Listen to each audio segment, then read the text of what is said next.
Welcome back to Beyond Books, the Shrewsbury Public Library podcast. We've got a great episode for you today, talking about movies, mostly. I'm Sky Arsenault. I use they, them pronouns, and I'll be your host as usual. And we have one guest for you this month. We'll be talking about movies, mostly. So without further ado, let's get rolling.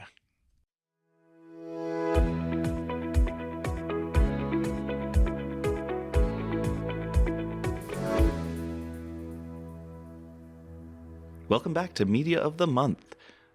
This month, we will be talking with one of our staff members, Mark Adler, who is the facilitator of the film discussion group. Mark, welcome to Beyond Books. Thank you, Sky. It's great to be here. Yeah.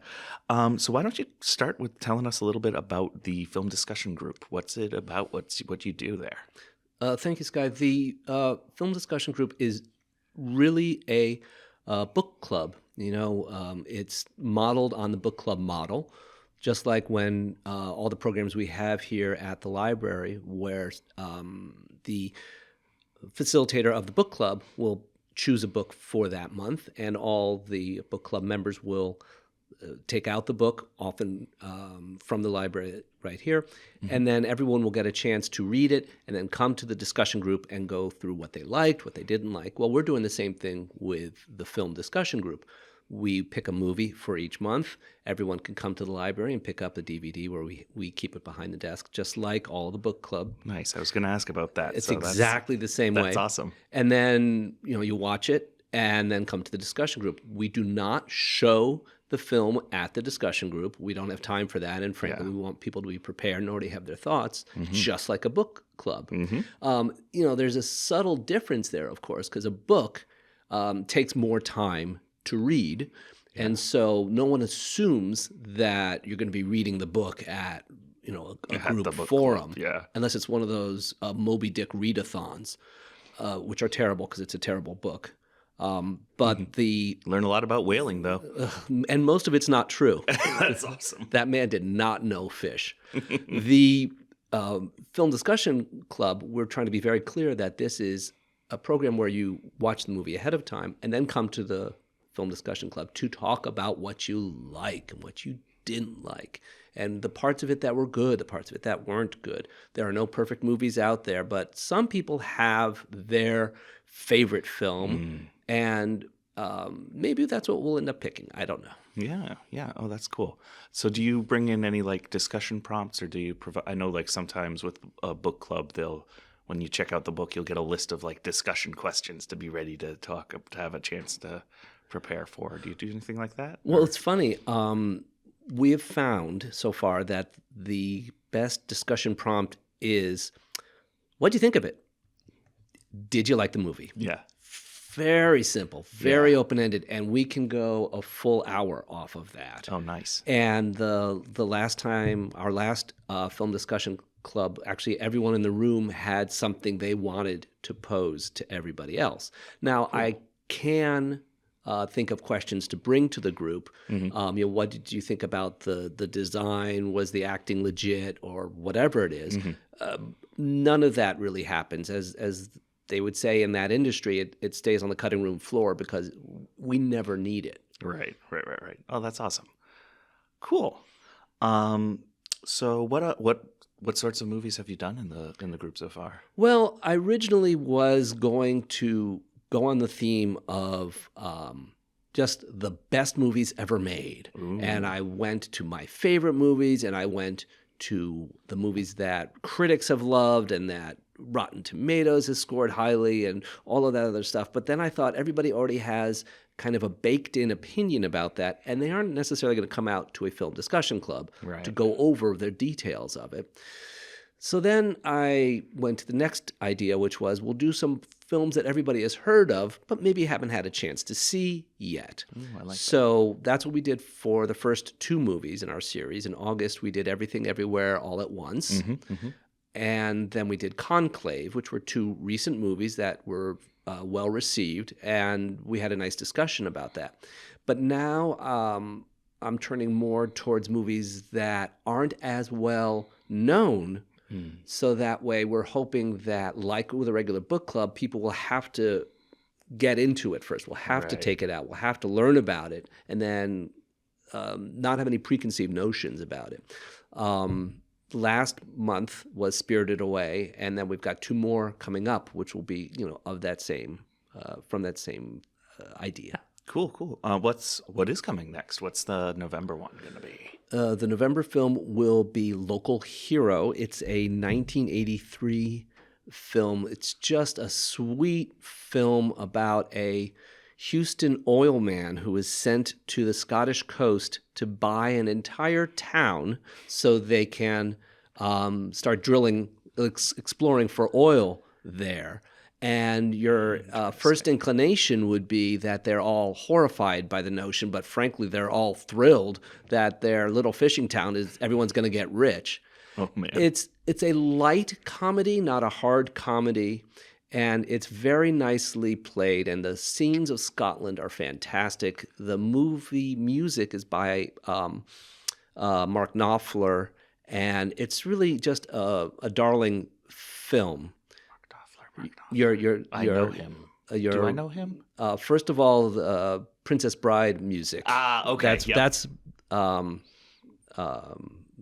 where you would know him in the movie Yep.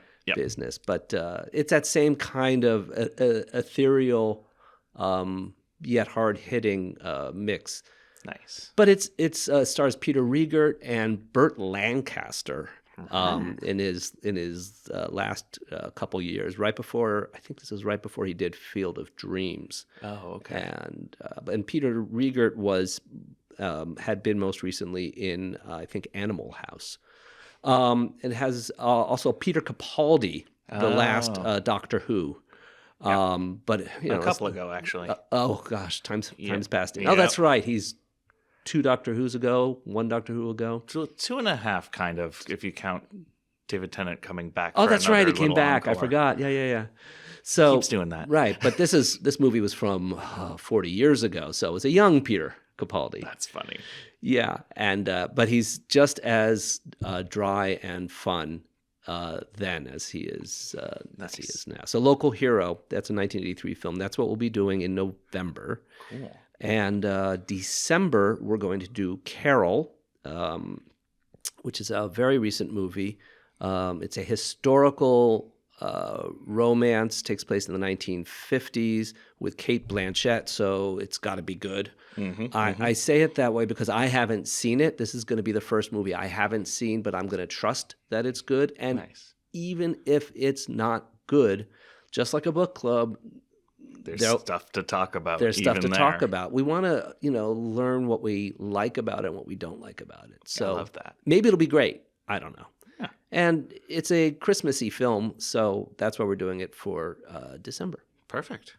So why don't we give them a little taste of what this sort of group is like, and we can talk about Spirited Away, because you guys just talked about that as of recording this, and it's one of my favorite movies of all time. So yeah, let's dive into it. Oh yeah, it is a wonderful, wonderful movie. You were right to like it so much. Why, thank you. Yes, you've got great taste. It's a Miyazaki anime film from 2001, I believe. Yep. He had already made quite a few movies. He hadn't gone into one of his many retirements yet. Yep. But it's a lovely film that we discussed recently, and the group enjoyed the storyline. We enjoyed the sets. We enjoyed the voiceover acting.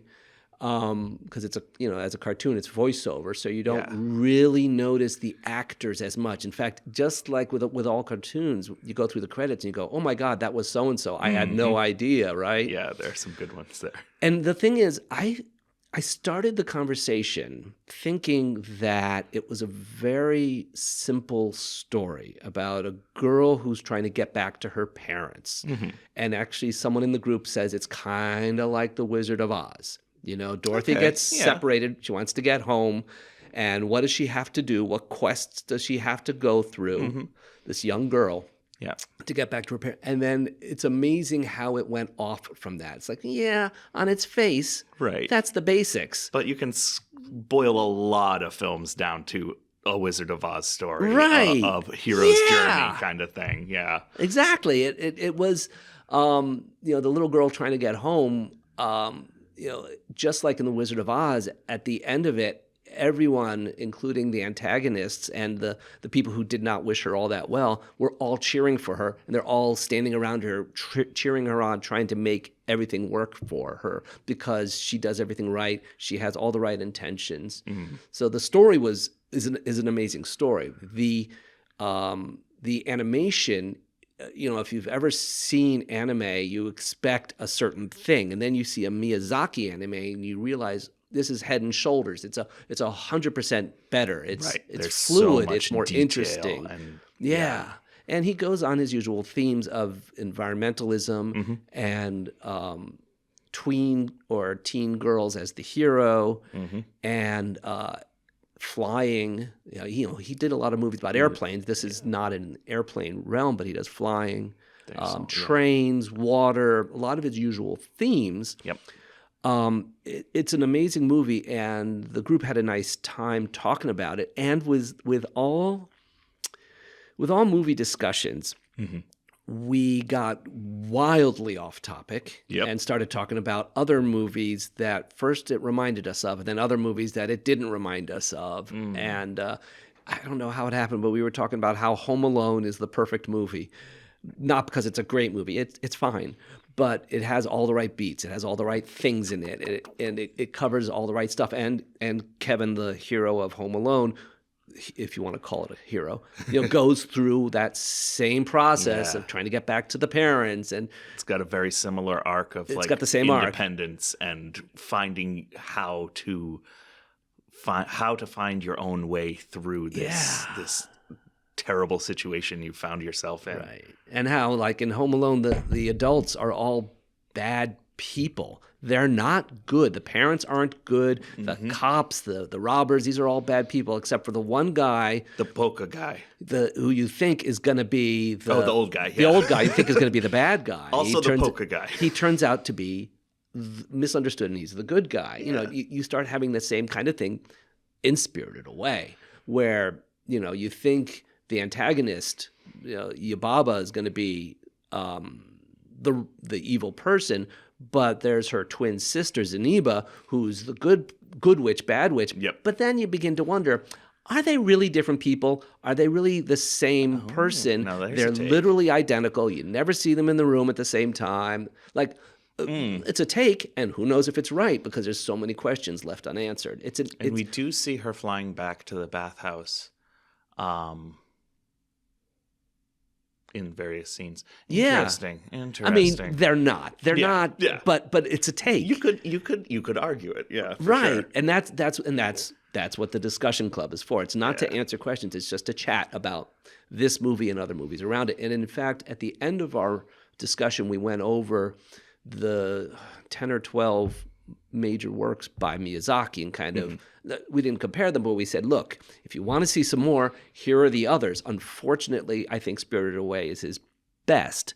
So you've got nowhere to go but down from there. The first one I saw... But there's plenty of room to come down from. And there's plenty of them to see. The first one I saw was Princess Mononoke in 1997 because I'd heard, hey, there's this film coming out that's really interesting. You got to check this out. And I did. I was like, oh, wow, that was really different. I didn't know they could do things like that. And then, a few years later, this Spirited Away came out. Like, wow. And I've seen Miyazaki films that I didn't like. The last one he did, The Boy and His Heron. And the Heron, yeah.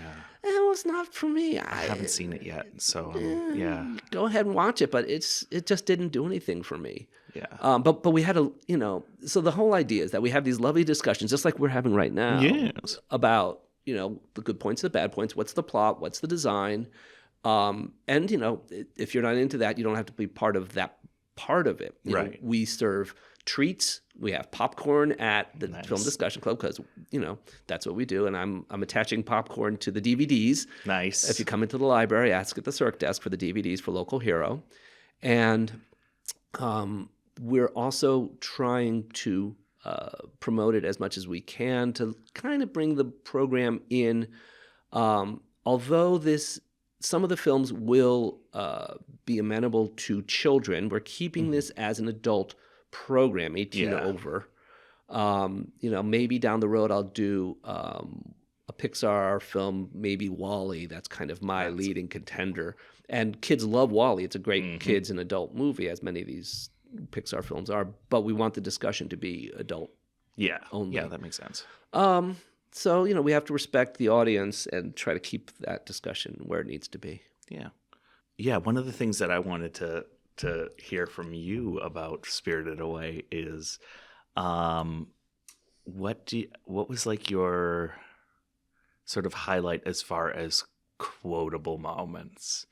Because I have my own, finish what you started, human, is one of my go-to phrases to say to myself when I'm in the middle of something and I'm like, I'm just going to take a quick break, or no, finish what you started, human. Yeah, exactly. That's what it feels like sometimes.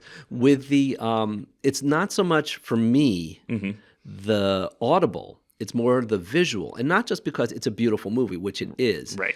It's the motions, the gestures that translate from the original Japanese into whatever language you're watching, in my case, English. Very early on in the movie, when our hero, Sen, originally Chihiro, she becomes Sen, is in the boiler room, and she sees one of the little soot monsters trying to carry a piece of coal, and it's having trouble, and it gets smushed under it. So she picks up the coal, the rock, and it's very heavy. And she starts carrying it across the room. And it's a heavy stone. And Miyazaki animated that just like you would imagine an 8-year-old girl. I think that's what the character's age is. This is the way you would imagine an 8-year-old girl is going to carry that across the room. She kind of squats down. She kind of squirms. She has a little trouble. She walks sideways. And eventually she gets it over to the boiler and drops it in. And then all the little soot monsters see what she's just done. They're all very excited. And they all start dropping the rocks on themselves. They're just like, hey, lady, yeah, right, you're going to help him. Me too. I need help too. Oh. And that's what sticks in my head is the quality idea of how does the little girl carry a rock? What gestures, what muscles does she work? Yeah. And how do those little creatures respond to her? And that's the first moment where you see one of the spirits, the creatures in this movie, be swayed to her, go from true. Here's someone who might be curious or an enemy to no, we like you. Ooh, right, and that's the beginning of the process. That's the first step in the long progress of every single creature coming around to her. Right, that's cool. That's cool because that moment has so much in it too. Because that's also the finish what you started human moment. Yes, it's the same idea, and it's one of the first times where she overcomes an obstacle that's put in front of her, that she put in front of herself, really. And so she has that growth, and she sees the consequence of her actions, that even though she intended to do good, it's made Kamaji's, the Boilerman's job, that much more difficult. And she was helping that one soot sprite, but now they all want help. Right. And how do you know? And so this little girl is then like, what? Wait, no, I was trying to do a good thing.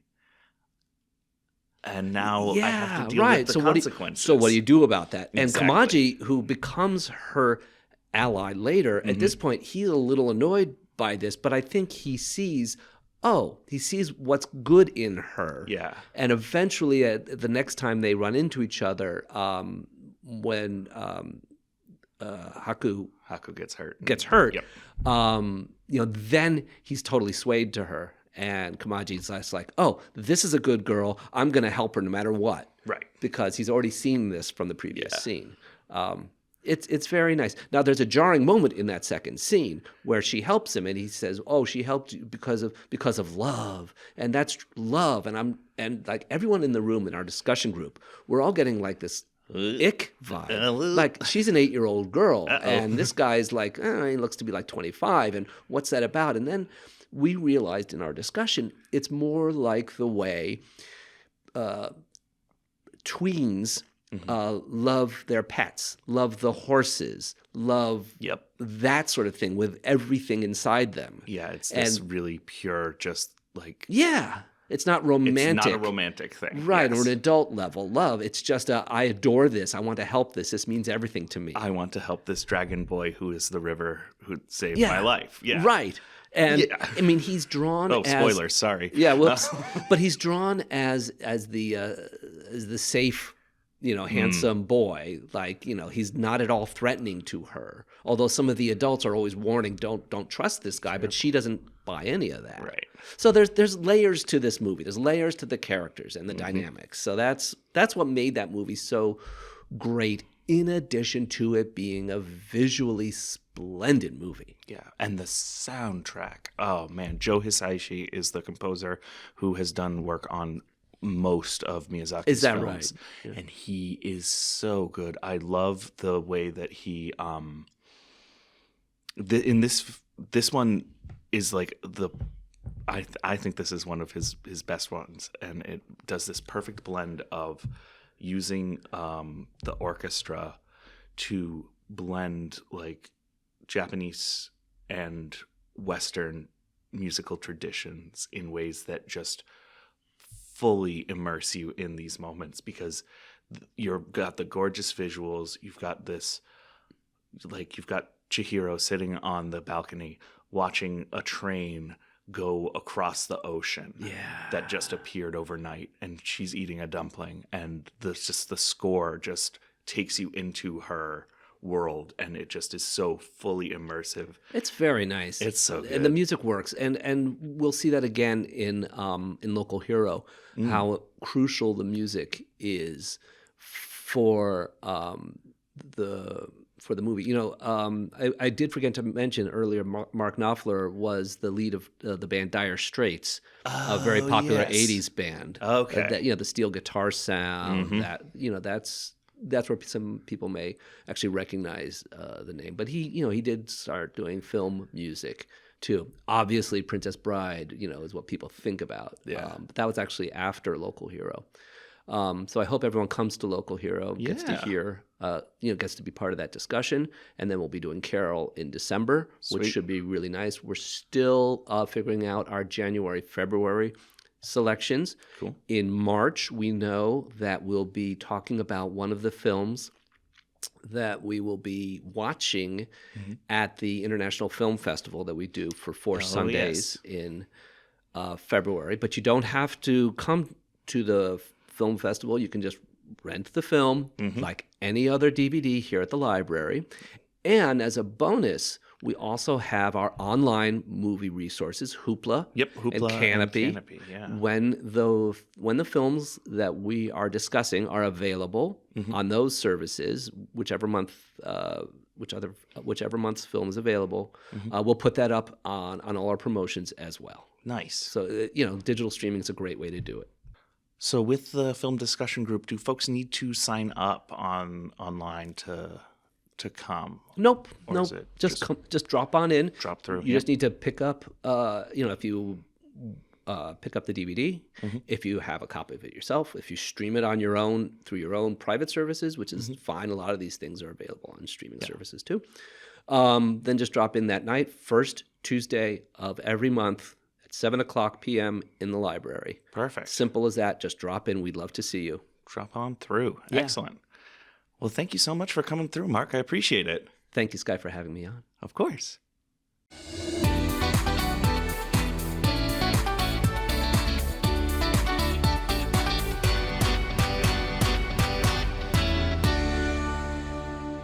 Welcome back to Ask a Librarian. This month's question, do you do movie screenings at the library? The answer is yes. We have a license through Swank Motion Picture Licensing that allows us to do movie screenings here for free. And we have a variety of different programs that we have on offer for folks to come through and catch a flick. So I'll tell you a little bit about some of them. Let's start off with our Nostalgia Movie Nights. This is a monthly family event They held it down in the children's storytime room downstairs, and it is a opportunity for parents to share some of their favorite movies from their childhood with their kiddos. They've done Casper, A Bug's Life, The Emperor's New Groove, and others. That's kind of the 80s, 90s, early 2000s vibe. Snacks will be provided, but you should bring a blanket or a cushion so you can have some place comfy to sit in the programming room. We also have movie screenings for teens and for adults. New releases and other relevant films get shown pretty frequently, so please make sure to keep an eye on our events calendar and tell you when we're doing what movies. Recently, we've done Beetlejuice as one of the adult film screenings, and the teens did in October In the Heights for Hispanic Heritage Month. That's a Lin-Manuel Miranda movie musical adaptation of a Lin-Manuel Miranda stage musical. And what I would say is probably the flagship film screening program that is offered here at the Shrewsbury Library is the Friends International Film Festival. Every Sunday in February, the Friends of the Shrewsbury Public Library screen a series of international films from various countries. They've done award winners, they've done sort of niche picks, they do all sorts of different films, and it's always great picks. And as an added bonus this year, this coming February, the third film that's going to be screened, I don't know if they've released the titles yet as of this release, but the third one will be discussed in Mark's film discussion group in March. So that'll give you a chance to unpack some of what you see in that one. So be sure to check the library website and our events calendar for the titles and further details as they become available.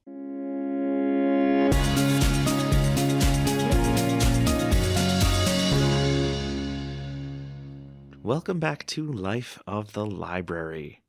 I'd like to do a little bit of a recent events roundup for you this month, because other than movies, we've also had quite a few other notable speakers and events that deserve to be highlighted in case you've missed them, because there will be more, and you should keep your eyes peeled for them.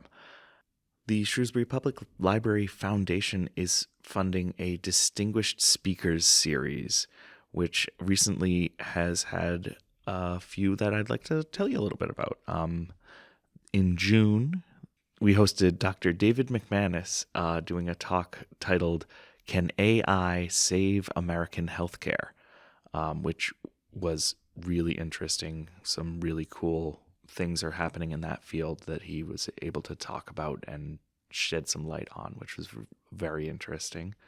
We also last year had Chris Bajalian come to give a phenomenal talk about his books and experiences. And just about a month ago, at the time of recording this, Geraldine Brooks came and gave a talk as well. This series is such a great opportunity for folks to hear from big names in various fields in a local setting, and we're so grateful to the foundation for their support in securing such wonderful guests. To continue with that, the foundation also funds our participation in the Library Speakers Consortium, which hosts experts and notable figures in a variety of different fields in a series of virtual events, which are also recorded and available to stream. Recent speakers have included Malala Yousafzai, the YA author Lee Bardugo, and Smithsonian biologist Jay Falk. These are compelling talks given by very interesting and knowledgeable figures, and they're available for free. Check it out on the foundation website. The links can be found in the event descriptions in our calendar. And along with those, there are always very cool things happening at the library for folks of all ages, children's, teens, adults, and everything in between. There's something for everybody going on. Just check it out. See what catches your eye.